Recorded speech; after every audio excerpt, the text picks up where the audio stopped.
Hello hello friends, उद्या आहे दसरा. तर आमच्याकडे चालू आहे निमीच्या सायकलचं स्वच्छता करणं.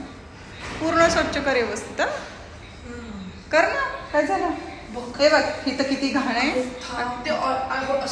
मग तू म्हणतेस की घाण नाही आहे. बघ किती घाण आहे. आणि उद्या दसरा म्हटल्यानंतर साफ केलंच पाहिजे निमिष. काय झालं? खूप घाण आहे. हां, असंच बोटाने हे करायचं. थोडंसं बोटावर हे कापड घ्यायचं आणि करायचं रे. किती का ना इथं हे काय तसं निघत नाही. वेळ किती घाण आहे. हे आमच्या चिकूचे आहे सायकल. हार केला आहे तुझ्या सायकलला पण. तुम्ही पण तुमच्या मुलांकडे सायकल असेल तर त्यांना स्वच्छ करायला सांगा. उद्या पूजा करायला सांगा. चला, ॲडव्हान्समध्ये तुम्हाला सगळ्यांना हॅपी दसरा. निमिष हॅपी दसरा म्हण ॲडव्हान्समध्ये. बाय से बाय.